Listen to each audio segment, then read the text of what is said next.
오늘은 복되신 동정 마리아의 모후 기념일입니다.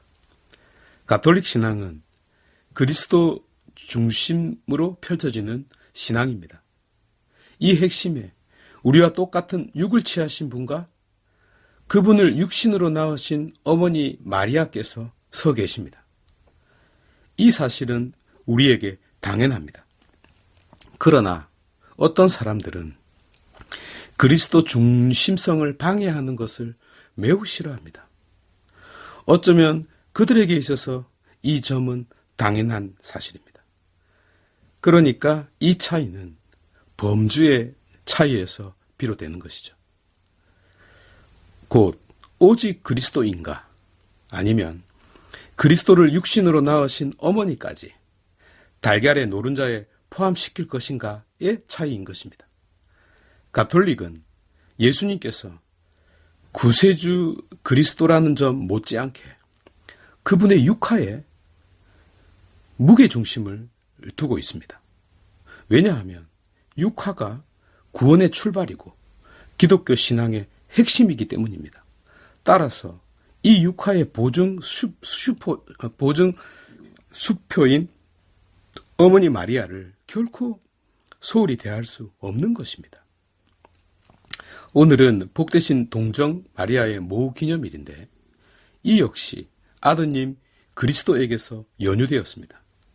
모후는 왕의 어머니이니까 아들이 왕이라는 뜻이겠네요. 한 해를 마감하면서 교회는 그리스도 왕 대축일로 막을 내리는데 바로 여기에서 비롯되었습니다. 그러니까 오늘은 그리스도 왕 대축일의 다른 측면이 되겠습니다.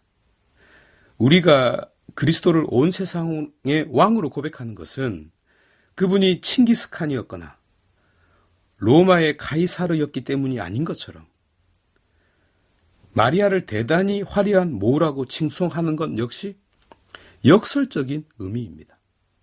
언제 마리아께서 황금으로 수놓은 옷을 입은 적이 있었습니까? 언제 샤넬 가방을 들고 외출한 적이 있었습니까? 언제 왕으로서 명령 한번 내린 적이 있었습니까? 없었습니다. 그냥 이것은 말이죠. 개념입니다. 이것이 필요한 이유는 또한 역설적이게도 어머니 마리아가 아니라 그녀를 바라보고 있는 우리 자신들의 존재와 품위에 맞추어져 있기 때문입니다. 왕관 대신 가시관을 쓰고 용포 대신 맨몸으로 조롱을 받고 수많은 고관 대작 대신 몇 명의 여인들만 있었던 그 자리, 앉아있지도 못하고 십자가에 못 박혀 있던 왕처럼 성모 마리아 역시 하녀 한 명 없는 여왕이셨고 왕세자를 안고 도망 다녀야 했던 모우였고 미친 아들을 낳은 어머니 취급을 받아야 했던 여인이었습니다.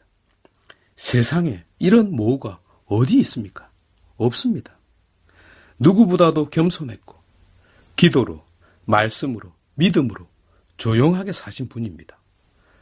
마지막엔 왕이 아니라 죄수로 죽임을 맞이한 아들의 시신을 보고 눈물을 삼켜야 했던 눈물 흘리는 어머니였습니다.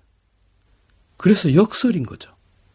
우리의 죄악과 어우러진 역설말입니다. 그래서 교회 전례가 우리에게 질문을 던지고 있는 것입니다. 나에게 왕이란 어떤 모습입니까? 아이들에게 물어보면요. 왕이 되고 싶다. 대통령이 되고 싶다. 아니면 최고가 되고 싶다고 말을 합니다. 마찬가지입니다. 우리가 마리아를 모우로 모시는 것은 그리스도라는 화려함에 또 다른 화려함을 보태서 황홀경에 빠지기 위함이 아닙니다. 그 반대로 비천하기 그지없는 그녀의 삶, 그녀의 마음과 신앙을 본받고 따르기 위함입니다.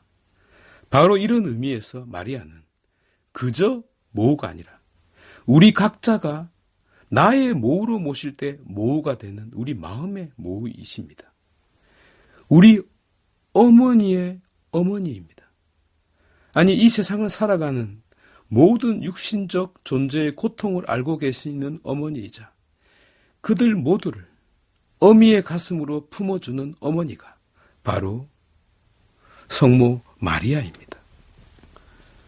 우리는 우리 구원의 핵심에 함께 서 있는 성모 마리아를 그 아드님과 떼어놓을 수 없습니다.